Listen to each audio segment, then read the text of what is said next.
Boa noite, pessoal. Tudo bem com vocês? Sejam bem-vindos a mais uma live.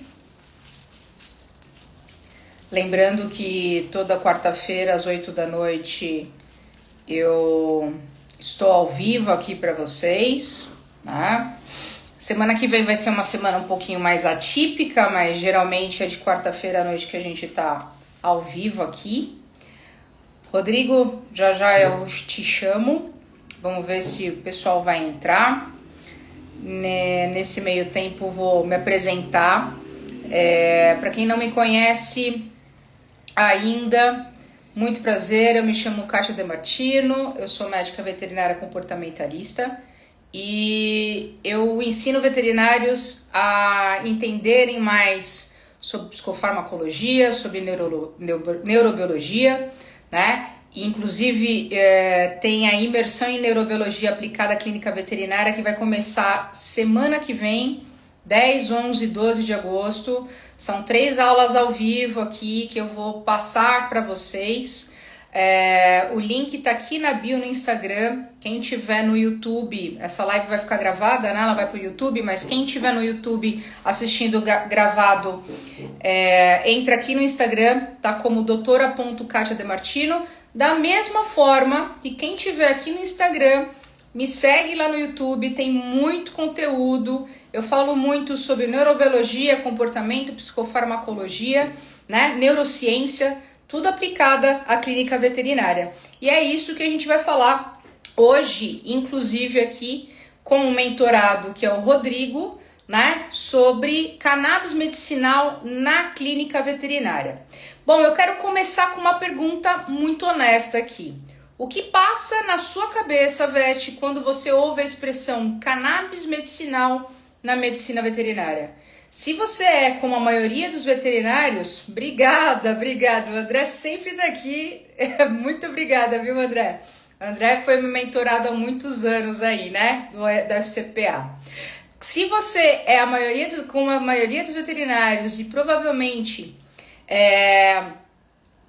falou aí, né, pensou que cannabis medicinal acaba sendo moda, não tem evidência, né, ou até gostaria de prescrever a cannabis medicinal, mas tem insegurança, né, muitas vezes, como é que eu começo, como que eu faço a prescrição? Hoje eu quero te convidar a pensar de uma forma diferente, numa terceira possibilidade. Se você já estiver, inclusive, prescrevendo já cannabis medicinal, tem muitos veterinários que prescrevem cannabis medicinal já, né? Mas mesmo assim, ainda sente alguma insegurança, alguma coisa que passa na nossa cabeça. Porque existe, gente, uma diferença enorme entre usar uma ferramenta e dominar esse sistema sobre o que ela age, né? Que é o sistema endocannabinoide aqui. E hoje, realmente, eu trouxe o Rodrigo aqui, que ele é o meu mentorado da FCPA. Para quem não conhece, o FCPA é Ferramentas para Comunicação em Psicoanimal, que é meu curso de extensão reconhecido pelo MEC, tá? E ele, né, prescrevia já cannabis medicinal, ele entrou para a FCPA já prescrevendo cannabis medicinal, antes, né, de usar aí e entender mais sobre neurobiologia mais a fundo, né? E ele vai contar pra gente aí qual que foi a experiência dele, o que faltava, né? E o que mudou, ele mudou quando ele aprendeu a entender o sistema endocannabinoide, né? E, inclusive, vou chamar ele aqui para conversar, para trocar figurinhas ao vivo com a gente. Vamos lá, Rodrigo. Vou te chamar aqui.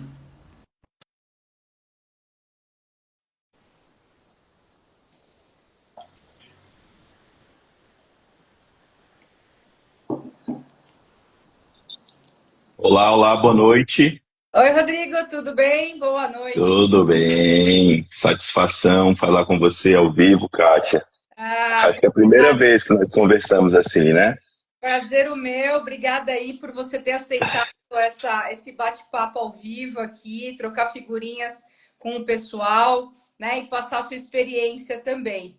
Muito obrigada, viu, Rodrigo? Nada, o prazer é meu, viu? Rodrigo, Se apresente aí para o pessoal, o que você faz. Eu sei que você trabalha com cirurgia também e é canábico. Conta um pouquinho para gente. Bom, pessoal, boa noite todo mundo. Meu nome é Rodrigo Domingos, eu sou médico veterinário formado há 13 anos, estudei na Universidade Estadual do Ceará. E cirurgia, como você bem falou, Kátia, sempre foi a minha paixão inicial. Durante toda a minha período final de faculdade ali, eu vivia dentro do centro cirúrgico, ou seja, anestesiando, auxiliando anestesia ou auxiliando cirurgia. E foi o primeiro passo que eu dei como pós-graduação. Fiz uma pós-graduação em clínica cirúrgica de pequenos animais e acabei tendo um certo contratempo com o lockdown. E aí eu finalizei a pós-graduação, já caí no lockdown, não consegui desenvolver muito a prática cirúrgica, né? A partir daí eu comecei a atender em domicílio e comecei a perceber a demanda de atendimento comportamental dos pacientes que a gente recebia no consultório. E aí quando eu comecei a acompanhar esse pessoal em casa, muito do que eu escutava no consultório sobre queixas, que era Dr. Rodrigo me indica o adestrador, Dr. Rodrigo me indica o adestrador, eu comecei a entender nas visitas, né? A princípio, consulta de rotina, coleta de exame para exame de sangue, vacinação, mas eu consegui identificar ali o ambiente, como que era o comportamento das pessoas, da família. E aí me surgiu o interesse em começar a estudar comportamentalismo. Aí eu fiz uma segunda pós-graduação, essa toda EAD, e foi quando eu comecei a ter as bases, né, do comportamentalismo, reforço positivo e tudo. E aí comecei a perceber que faltava ali alguma ferramenta a mais para a gente conseguir entrar ali na mente daquele paciente e facilitar um pouco mais o manejo comportamental, né? O enriquecimento ambiental já vinha por trás também. E aí foi quando eu conheci você. Como você falou, antes disso, em 2020, eu fiz um curso de prescrição de cannabis medicinal por conta do meu cachorro. Ele desenvolveu um problema neurológico e aí surgiu a opção da cannabis e aí eu fui para cima, comecei a estudar e hoje ele tá benzão aqui, graças a Deus. Mas só que eu não tinha tentado ainda para o uso da cannabis no âmbito comportamental, né? Antes falava-se muito em controle de dor crônica, convulsões, epilepsias, ótimo, beleza, mas ninguém olhava muito pelo lado comportamental da coisa. E aí eu comecei com você, né? Comecei o FCPA, comecei a ter as bases de neurobiologia, comecei a entender a dinâmica das monaminas, né? Dopamina, noradrenalina, serotonina. E comecei a ver como que o sistema endocannabinoide conversa com essas monaminas, né? Os órgãos onde os principais receptores CB1 e CB2 estão no sistema nervoso central, que eu consigo encontrar receptores de serotonina e aí eu já consigo ver que tem um efeito esperado quando eu uso a cannabis com um efeito esperado, por exemplo, um antidepressivo tricíclico ou um recaptador exclusivo de serotonina, enfim. E aí eu comecei a explorar isso, explorar meio que às cegas, assim, né? Porque, infelizmente, a gente carece de muito respaldo científico no estudo da cannabis medicinal. Não tem muitos trabalhos, a gente espera que com as resoluções da Anvisa que avançam, e com o reconhecimento de endocannabinologia como uma especialidade veterinária, agora a gente tem mais respaldo para desenvolver pesquisa científica e eu tenho muito interesse em desenvolver isso na parte comportamental.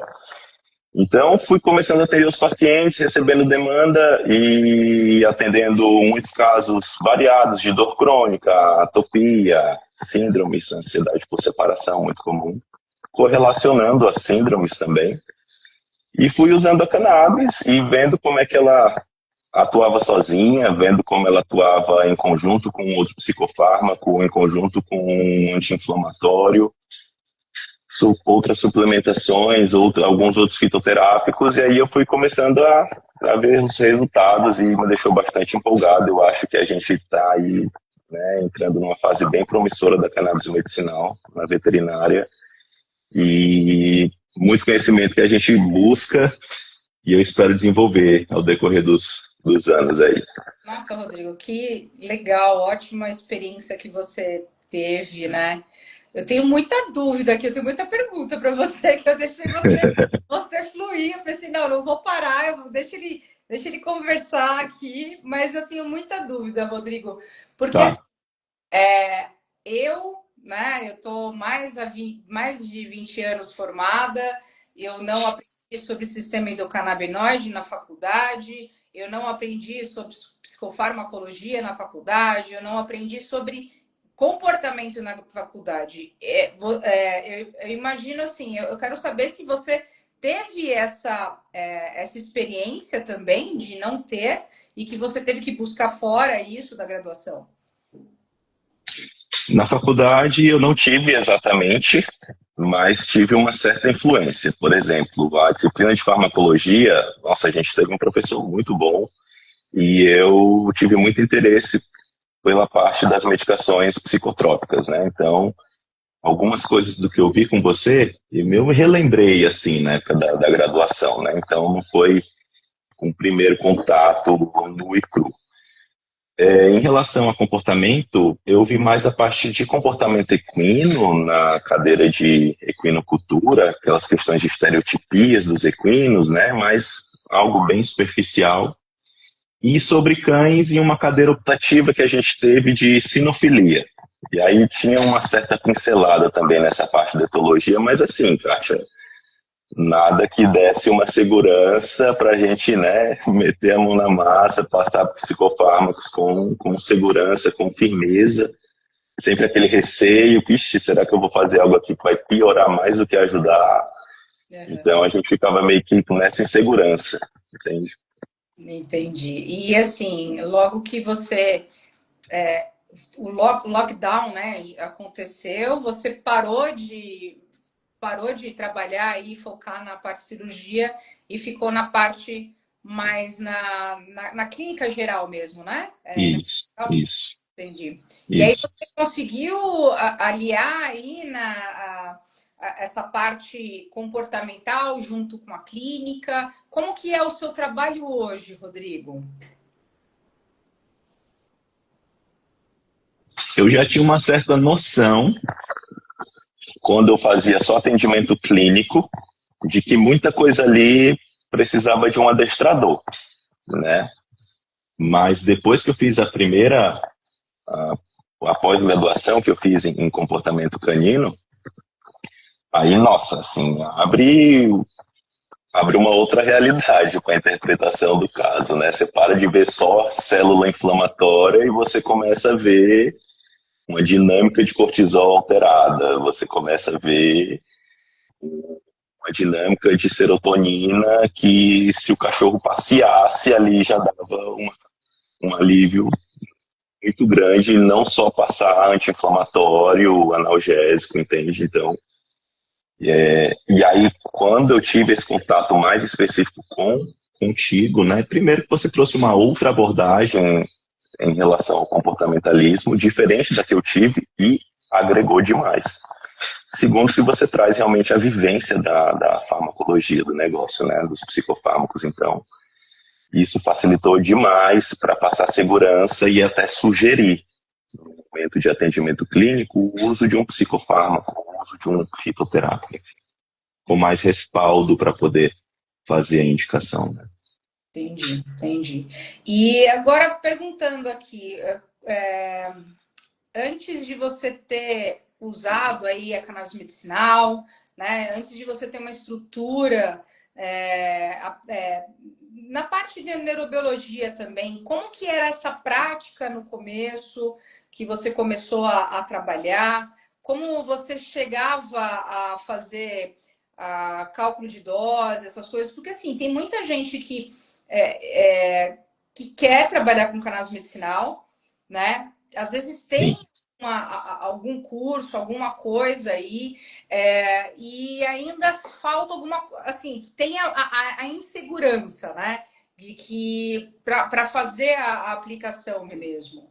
Como é que foi isso no começo? Olha, alguns casos um pouco frustrantes, porque em alguns casos eu esperava que ela sozinha fosse resolver a situação. Só depois eu amadureci a ideia de que em alguns casos ela sozinha não vai resolver a situação. Uhum. Receber casos muito avançados, degenerações muito avançadas, inflamatórias, cognitivas. Ter receio de avançar em dose, por conta de não saber interpretar os primeiros efeitos colaterais, os efeitos de resposta à introdução dos fitocannabinoides, né?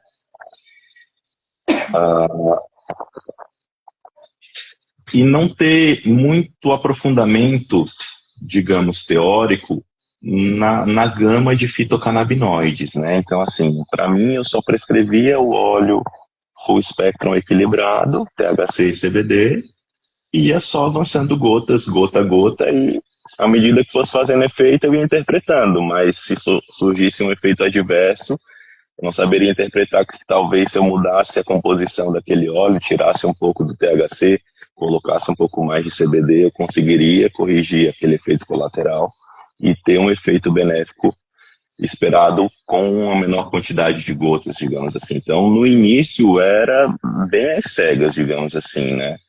Como eu te falei, a gente não tem muito estudo científico, muito respaldo científico para ter um embasamento teórico firme antes de iniciar a trabalhar com cannabis. Então, a gente ia pela experiência de colegas, ia experiência de artigos estrangeiros, né? Muitas vezes grupos de estudo, e é a tentativa de dosagem a gota a gota. Hoje a gente já sabe que tem uma certa dose, né, em miligramagens de THC e CBD, mas como a gente trabalha normalmente com óleos, digamos assim, artesanais, óleos que não são feitos na grande indústria farmacêutica, existe uma certa variação, né, de composição nos óleos. Então a gente não tem como se apegar exatamente a uma miligramagem. Tem que realmente ver a dosagem à medida que as gotas, né? A gente geralmente pede para fazer o uso oral da cannabis medicinal. Existem outras formas de uso, mas sim, na veterinária o que é regulamentado é o uso oral, na grande maioria dos casos. A gente pede para fazer uma diluição em óleo e aí as gotas desse óleo são administradas ao decorrer do tratamento. E aí é gota a gota que a gente realmente vê os efeitos e a dosagem adequada. E é aquela coisa também, né? Assim, às vezes a gente troca de associação, porque existem várias associações canábicas, né? Que vai mudar. Cada associação tem a sua determinada planta, por mais que seja o mesmo tipo de planta. E mesmo na mesma associação, se a gente troca um frasco, termina um frasquinho e começa o outro, pode ter variação do óleo, Sim, né? Então, são pode. coisas pelo fato de ser coisa artesanal ainda, né? Existe essa variação e que a gente precisa trabalhar com essa variação também, né? Isso. Agora, assim, e realmente os estudos aí, eu acho que com a regulamentação da cannabis medicinal né, e ter uma especialização na parte da cannabis, na endocannabinologia, sem dúvida os estudos eles vão começar a vir com mais respaldo, porque o que eu via, né, e o que, enfim, o que eu já ouvi falar também é que o THC, né, sempre é o grande vilão da planta e que muitas vezes batia aí na questão da regulamentação para fazer um estudo científico Isso. com ele, né? E aí cara, o THC tem inúmeros benefícios que isso só pode beneficiar todos os pacientes, mas que infelizmente a regulamentação ainda bate nesse sentido, né? Mas e outra, tem outras moléculas além do THC e do CBD que tá eles são só liberados para estudos científicos, né? Isso, Isso isso. tem uma certa. Ainda a gente tem uma trava aí para a gente conseguir trabalhar da melhor forma possível com isso, né? Isso, a gente sabe que os fitocannabinoides, em conjunto, ele tem um efeito mais adequado, um efeito esperado, que é o efeito comitiva, né, que a gente tenta procurar nas prescrições. Mas cada fitocannabinoide em específico tem uma certa especificidade para uma determinada ação terapêutica, né? Então, se a gente conseguir realmente aprofundar mais, né, o estudo da planta em si, identificar melhor esses fitocannabinoides, a gente consegue ter uma variedade maior de produto, né, para determinada situação específica. O THC, ele é o componente psicotrópico, né, então não tem como eu trabalhar no sistema nervoso central uma função que um medicamento, um psicofármaco trabalharia se eu não tiver uma molécula psicotrópica. Então, não tem como eu trabalhar com cannabis medicinal para corrigir muitos casos comportamentais sem que o THC esteja envolvido, pelo menos numa dose mais baixa. Uhum, uhum, sem dúvida. O THC é importantíssimo para a gente conseguir trabalhar em conjunto mesmo para ter o melhor do óleo, né? Sim. Do óleo. Agora, Rodrigo, que mudou na sua prática quando você começou a trabalhar com a cannabis em si? Né? Quando você aprendeu aí o sistema endocannabinoide, que eu não aprendi isso na graduação, eu aprendi isso há pouco tempo, né? Eu falei, caramba, gente, estava escondido, né? E é uma joia, porque o sistema endocannabinoide está no corpo inteiro, no organismo todo. E claro, Isso. a espécie tem a sua Especificidade. Nossa, tá difícil aqui. Receptores, né?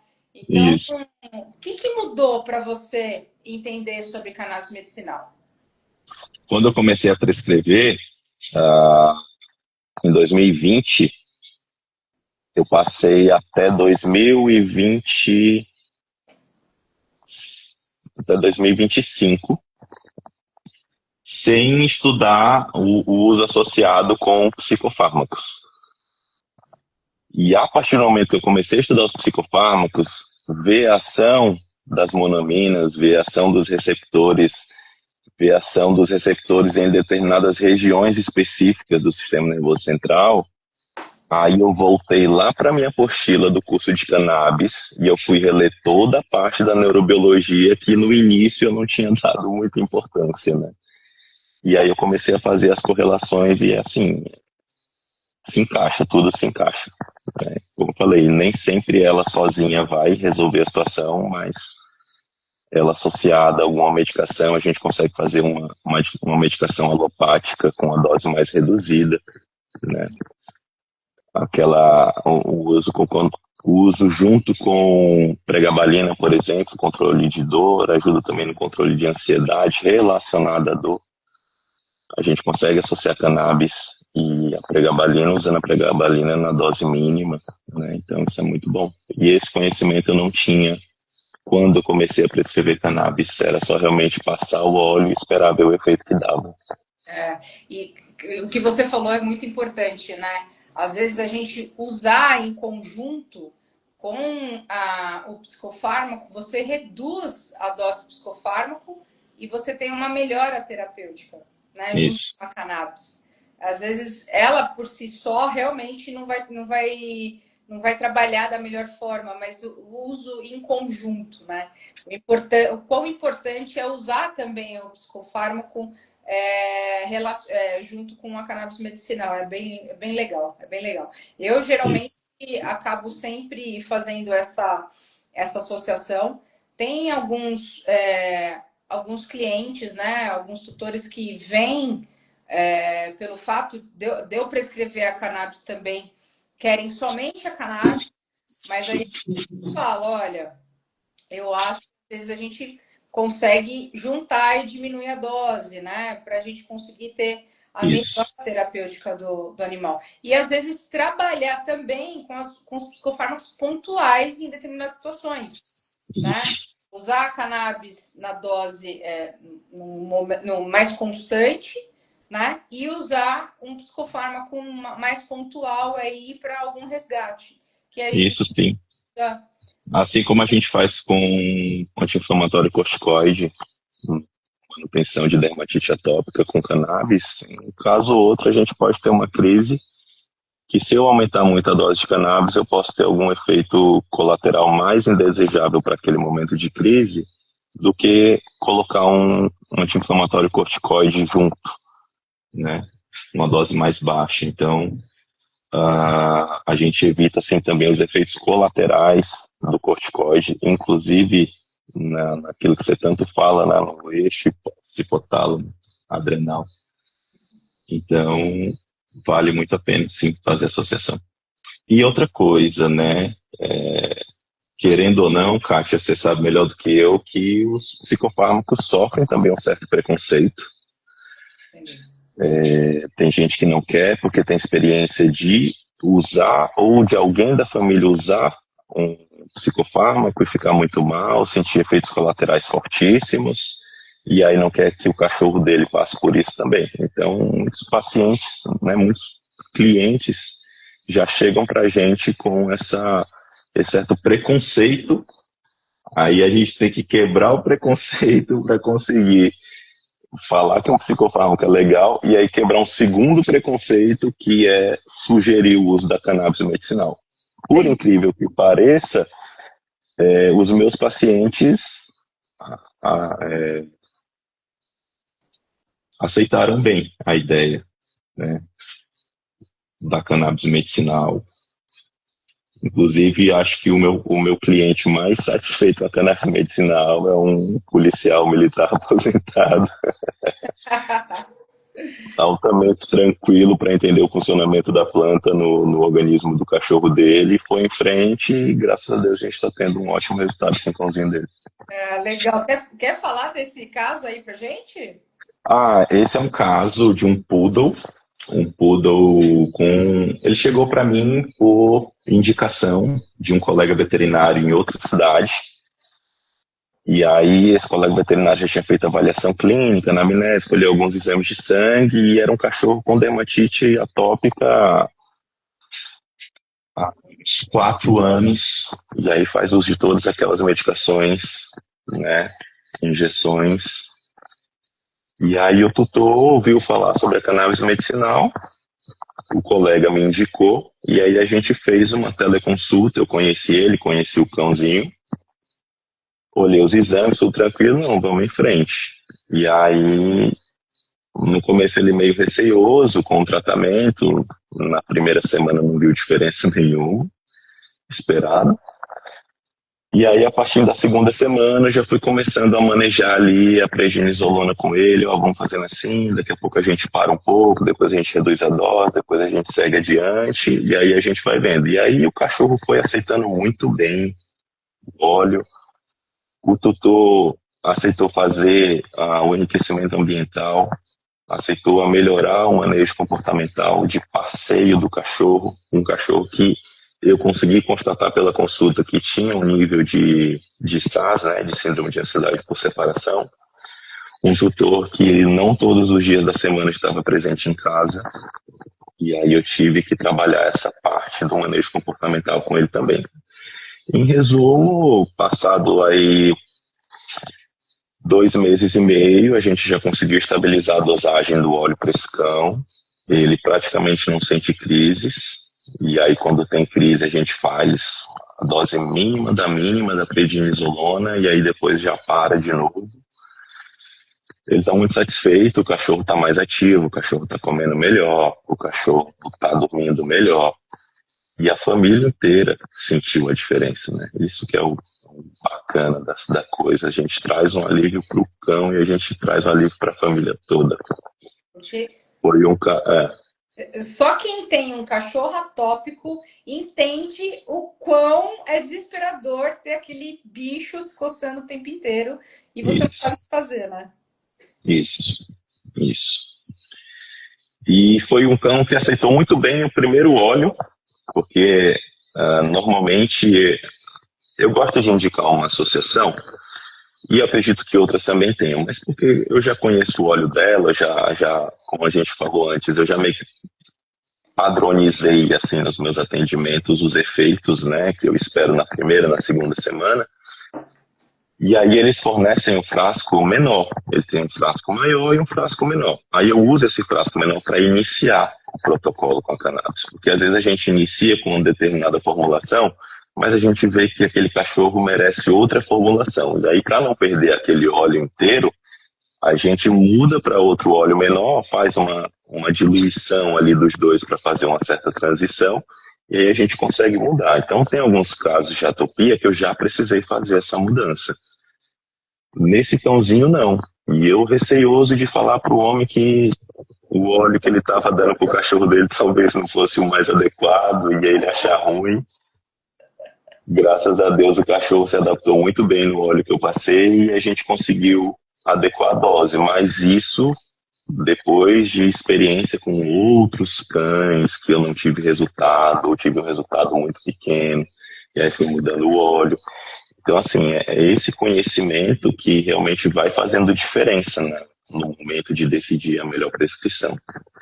Eu acho que nada melhor aí do que ter uma experiência, né? Quanto mais tempo você vai lá, você começa a prescrever melhor, né? Às vezes, assim, ter um grupo que também fala, conversa, você consegue tirar as dúvidas, né? Tentar entender como que o colega também trabalha, qual tipo de titulação que ele acaba acostumando, que acostuma fazer, enfim, tudo isso também ajuda muito, né? Sim. Demais, né? Mas Sim. que, assim, legal, eu também trabalho muito com casos de atopia, com a cannabis medicinal. Eu gosto muito de trabalhar muito com a cannabis medicinal com doença inflamatória intestinal. Eu acho que tem uns resultados muito, muito legais em cima disso. Enfim, é uma terapia que, bom, hoje está muito mais divulgada. Eu tive muitos preconceitos de muitos clientes quando eu comecei a usar cannabis, né? Na época era uma coisa muito nova, que eu falava, as pessoas sumiam. Você começou quando, Kátia? Rodrigo. Caramba, agora você me pegou também. Foi bem na época da pandemia que eu comecei a usar. Foi Bem na época. E aí, assim, o pessoal, eu falava sobre cannabis, voava, não queria nem saber de nada. Tem o preconceito com os psicofármacos, mas tem preconceito com cannabis medicinal também. Aí fica bem diferente, bem difícil, né, trabalhar. Sim. Mas hoje, eu acho que com todas essas questões, e até eu acho que até pelo fato da medicina humana, né, ter liberado a cannabis medicinal, né, a gente tem isso nas UBSs, né, o governo liberou a prescrição, isso já está mais divulgado, as pessoas têm um pouco mais de facilidade para aceitar. No começo Sim. Foi bem difícil, mas agora está bem mais tranquilo. Eu acho que o grande ponto da cannabis mesmo é a questão do custo ainda, que não é uma coisa barata, né? Verdade. Existem valores variados, né? E hoje a gente, uma vez ou outra, tem um certo problema com entrega de produto à base de cannabis via correio. Caramba! Aqui no Ceará, se eu não me engano, no final do mês passado, teve um problema com uma associação. Mas no grande geral, a gente consegue pedir o óleo, né? Eu, como sendo um paciente, por exemplo, consigo pedir um óleo de qualquer associação do Brasil, desde que isso, né, seja emitido um laudo, seja emitida uma receita adequada, e aí eu consigo receber. Mas ainda assim, tendo essa grande diversidade, os preços eles são, de certa forma, a depender da quantidade de gotas, a depender da concentração do óleo, né? Às vezes aquela família tem que comprar um frasco todo mês, às vezes mais de uma vez por mês. E aí, realmente, quando você olha por outro lado algumas medicações farmacêuticas, você faz o cálculo ali e não chega a ter o mesmo custo, né? E aí o tutor já leva isso em consideração também. Não entende que, por clinicamente o paciente ainda estar bem, com algum tempo de uso daquela medicação, ele pode começar a apresentar sinais clínicos bem discretos ou somente sinais de alterações laboratoriais, né? Então, prefere ir pelo caminho da alopatia na maioria das vezes. Uhum. Mas está mudando, Kátia. É bem comum hoje, quando eu conheço uma família e eu indico a cannabis medicinal para o cão ou para o gato, alguém fala, fulano também usa da minha família, ou conhecido também já faz uso do óleo, não sei o quê. Então, tá, até por conta disso, por as pessoas verem exemplos nos seres humanos de sucesso, né, de tratamento, acreditam mais que nos cães e nos gatos e nos demais animais, né, que o veterinário pode atuar, vai ter o mesmo sucesso de tratamento. Só existe um pequeno detalhe, né? O ser humano, no menor enjoo, queda de pressão, perda de apetite, ele já fala, opa, aqui essa dose aqui tá um pouco forte. O cachorro não, nem o gato, né? Às vezes eles mascaram bem, assim, os sinais iniciais de alteração. E a gente tem que ficar bem atento, tem que ficar no pé do tutor, tem que ir de óleo de 3 em 3 dias. Você, por gentileza, me repasse um feedback, um boletim me dizendo parâmetros, né, tais, para a gente ver se a evolução tá indo bem. A gente não tem problema, né? Isso é importante. Quando a gente prescreve, a gente precisa ficar bem próximo desse tutor para ver, né? Porque a alteração é muito sutil. A não ser quando isso aconteceu comigo, Rodrigo. A não ser quando o cachorro bebe o frasco todo. Cara, assim, é legal porque a maioria dos cães que eu prescrevo, a aceitabilidade é muito boa. Não sei se com você Sim. também. Sim, Nunca tem problema de, o cachorro odeia, né? Muitas vezes o pessoal coloca na palma da mão e o cachorro vai lá e lambe. E não sei o que aconteceu. Um dia a tutora chegou e os dois cachorros tomavam. Não era só um. Os dois. Então eram frascos diferentes, inclusive. Ela chegou, o frasco estava no chão. Eles tinham brincado com o frasco, estava no chão. Eles desrosquearam. Tava tudo cheio de óleo. De repente, a tutora me liga. Kátia do céu, eles estão muito brisados. Eles ficaram completamente brisados, né? Tomaram o frasco todo. Eu disse, olha, vamos fazer o seguinte, eles não vão morrer disso, tá? Eles vão ter os sintomas realmente, né? De ficarem realmente... Eles descrevem brisados, é incrível. Com muita fome, alguns tiveram, não sei qual, teve um pouco de vômito e tal, essas coisas. Eu falei assim, olha, vamos fazer o seguinte, leva para o pronto-socorro, eles precisam monitorar glicemia, né? Eles precisam... Pressão arterial, hidratar bastante. Isso vai embora, né? Mas faça isso é importante. Então, assim, muitas vezes as pessoas acham que, assim, uma superdosagem, claro, a gente tem que evitar ao máximo. Mas quando acontece de ter uma superdosagem, a gente só retroceder um pouquinho um óleo, né? Não nesse caso aí que foi extremo o negócio. Mas é só retroceder um pouquinho o óleo que depois volta ao normal e tenta ir sempre numa dose anterior, né? Já aconteceu isso com você, Rodrigo? Já, várias vezes. Não de cão se intoxicar com óleo. Os casos de intoxicação que eu já peguei foram de realmente comer a flora in natura, É. né? É o caso mais comum de intoxicação, até mais perigoso, né? O óleo, como ele já vem de um certo processo de filtragem e meio que seleciona alguns fitocannabinoides ali, o risco de intoxicação para, né, ser um caso grave é pequeno, não é um risco tão comum da gente ver. Agora, a planta in natura realmente chapa e chapa legal, e baixa pressão, e baixa glicemia, e dá alucinação, dá incoordenação motora, né, ataxia, o cachorro, o gato fica realmente, levanta, não consegue andar, midríase, a pupila fica dilatadona, mas é como você falou, levar para o hospital 24 horas quanto antes e fazer tratamento de suporte, vai passar na hora que o efeito realmente dela cessar, o cachorro vai voltar ao normal, vai receber alta e vai para casa tranquilamente. O cão, né, não sei como é que é o nosso tempo, mas não sei se eu estou falando demais também.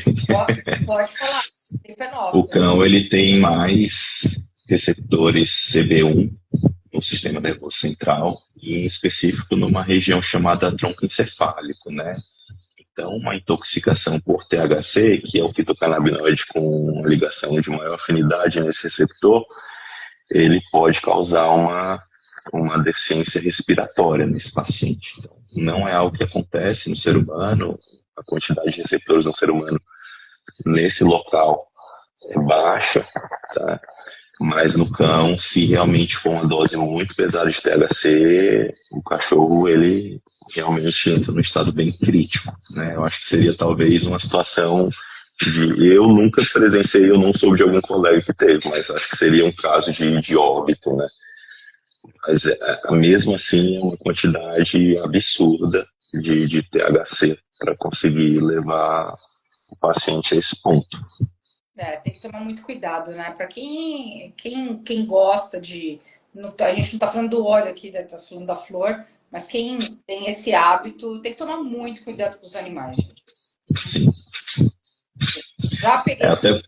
peguei um Yorkshire e ele ficou bem, assim, bem chapado mesmo. Ele ficou internado por um bom tempo lá, até ele realmente sair tudo dele. Mas é aquela coisa. Ai, nossa, ele comeu o meu cigarro, cara. Tipo, você deixou seu cigarro aqui, né? Tem que deixar fora do alcance de cães e crianças, né? Mas é importantíssimo. Quem é usuário tem que ter um baita de um cuidado mesmo. Mas Agora, por comparação, pode falar. só um detalhe, por comparação, os cães que eu já atendi de intoxicação por tomar medicação tarja preta, a gente teve mais trabalho em reverter a intoxicação desses casos do que com cannabis, entendeu? Então, até nesse ponto, a cannabis ela consegue ser mais segura no risco de intoxicação medicamentosa. Então, ele tem isso também. Assim, eu E o risco que eu digo não é o cachorro que tomou ali da caixa dele, não, é de algum ser humano da família que deu bobeira ali, e é uma dose mais alta, né, uma miligramagem mais alta, e o cachorro foi ali e comeu quase todos os comprimidos da cartela, né? você diz do psicofármaco, né? O psicofármaco, isso. Tem que tomar muito cuidado, de verdade.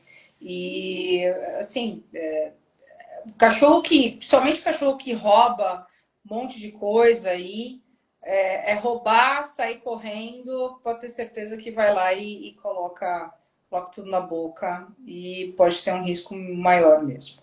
O gato gosta mais o gato tem um interesse maior pela flora in natura do que o cão. Isso Tem que ficar bem de olho no gato. né? Isso pela espécie mesmo, né? Isso. Estarem de comer graminha e tal. Então, ó lá, é uma coisa importante, né? Para quem tem gato. Agora eles respondem melhor ao tratamento de suporte do que os cães. Eles retornam mais rápido, talvez, acho que pelo metabolismo Exato. hepático deles ser mais intenso também, né? Mas Eu ele retorna mais rápido. pensei no metabolismo do gato mesmo. Gato nunca peguei, mas cachorro já sim. Isso sempre acontece sempre com quem já trabalhou na clínica, já trabalhou em Já, plantão. já, Tem algumas coisas. já. E em domicílio também, né? Porque quando você começa a ficar conhecido por prescrever cannabis, as situações de intoxicação, o pessoal já te recomenda também. Só que o indicado realmente é pedir que o tutor leve no hospital 24 horas, né? Para ter todo o aparato necessário ali. No domicílio eu não recomendo fazer esse suporte, não. A não ser que seja algo bem leve, Precisa monitorar bastante mesmo. né? Coisa que realmente na nossa. Dentro de casa, assim, no residência, a gente não consegue mesmo. Rodrigo, para encerrar aqui, o que você falaria aí para um colega que não prescreve, gostaria de prescrever, ou às vezes tem uma insegurança? Que dica que você falaria para esse colega veterinário? Olha, a gente vive um momento muito bom na medicina veterinária. Como eu falei antes, a endocannabinologia ela foi reconhecida como uma especialidade. Então, não vai demorar muito para surgirem vários cursos sobre. Inclusive, creio eu, como disciplina em grade de graduação. Então, os efeitos estão aí, os resultados estão aí, apesar de não ter muita evidência, muito paper, né, científico, mas na rotina, na minha rotina, na rotina dos colegas, a gente vê os resultados. Agora a gente tem que acreditar e estudar, não é achar que cannabis medicinal é panaceia. O que é que o bicho tem? Tem isso, tem aquilo outro. Passa cannabis, que cannabis serve para tudo. Não é bem assim. Vai servir para tudo. E se você não souber usá-la de maneira correta, ela pode até prejudicar um determinado tratamento. Agora, o que eu realmente falo para o pessoal é busque um curso de qualidade, né? Um curso, pesquise bem. A gente tem o seu curso, inclusive, Kátia, apesar de a gente ter uma parte falando sobre cannabis, ele não é específico em cannabis, né? Cannabis faz parte do seu curso. A gente vê que você tem muita competência, muito embasamento teórico, então a gente estuda o seu conteúdo confiante de que pode colocar a mão na massa, pode prescrever, que vai dar certo, e você traz o respaldo também, né? Tem um grupo com outros colegas veterinários que também traz o respaldo. Então, o que eu recomendo é isso: busque aprender, busque se aprofundar, não adianta mais ficar com conhecimento raso sobre cannabis medicinal, né? E não tenha medo de oferecer, não tenha medo de tentar uma dose a mais, que geralmente é uma das travas para quem está começando. Opa, essa quantidade em gotas aqui eu tô achando que já está no limite, então eu não vou passar daqui, senão o cachorro ou o gato vai ter um problema ou outro. Não, às vezes aquilo é temporário. Às vezes a gente consegue atingir uma dose terapêutica mais interessante com uma ou duas gotas a mais. E aí aquele efeito colateral ele suspende com o passar de uma semana, com um certo manejo, e a gente consegue ter um efeito mais adequado. O que eu vejo muito de frustração sobre cannabis medicinal e de muitos colegas dizerem que não funciona é porque não encontraram a dose. Não encontraram a dose terapêutica, né? Não tiveram acompanhamento, porque precisa do acompanhamento do veterinário e do tutor, ou não tiveram paciência para poder chegar na dose, né? Cada cão, cada gato responde de uma maneira individual. Um cachorro de 10 quilos responde de uma maneira, não quer dizer que outro de 10 quilos também vai responder da mesma maneira. Então, acompanhamento, persistir e também saber reconhecer que, em alguns casos, ela sozinha realmente não vai resolver a situação. Exatamente. É isso. Rodrigo, perfeito. Obrigada aí pela sua participação. Nada, eu que agradeço. Para mim é sempre um prazer. Eu estou muito empolgado porque nesse ano eu estou falando mais sobre cannabis, eu estou conversando com mais veterinários sobre cannabis. Recentemente eu participei de um simpósio, né? Essa camiseta que eu peguei de lá. Ah, legal. Foi o segundo simpósio cearense de cannabis medicinal, um evento que teve eu como médico veterinário, teve médico psiquiatra, médico da saúde da família, odontologista, farmacêutico, professor universitário, então assim, muita riqueza Caramba. teórica, muita troca de informação valiosíssima. Então, isso me motiva a seguir em frente. E, claro, a resposta, cada vez que a gente vai refinando mais o nosso estudo, a gente consegue refinar mais a nossa prescrição e os resultados começam a aparecer mais cedo e mais seguros. E aí é o que motiva a seguir adiante. Sem dúvida, sem dúvida. E assim, o conhecimento não para, né? A gente precisa reciclar. E é isso que eu venho fazendo constantemente e que Sim, todos vocês precisam fazer. E a gente precisa seguir realmente numa atualização sempre. É isso aí. sim, Muito isso mesmo. obrigada aí pela sua Eu que participação. agradeço. Obrigada aí por ter Prazerzão.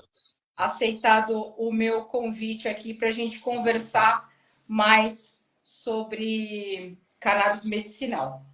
Tá Eu que certo? agradeço, fico disponível se quiserem perguntar alguma coisa no chat ou no direct hoje ou depois quando ver a live, eu fico à disposição para poder ajudar da maneira que eu puder. Ótimo. Depois, assim, bom, o pessoal tá vendo aí o seu. A gente tá concomitantemente, né? Tá junto aí. Certo? O pessoal tá vendo o seu Instagram. Gente, pode perguntar para ele o que vocês quiserem. Eu vou, inclusive, depois, Rodrigo, eu vou encerrar com você e depois eu vou fazer um collab dessa live para você. Se você aceitar, Bacana. fica Opa, na sua grade. maravilhoso, Tá bom? maravilhoso. Eu vou pedir Prazer. para você encerrar aqui, que eu vou encerrar aqui sozinha, tudo bem? Tá bom, então. Obrigado, Kátia. Boa Obrigada. noite. Boa noite. Tchau, tchau. Tchau, tchau.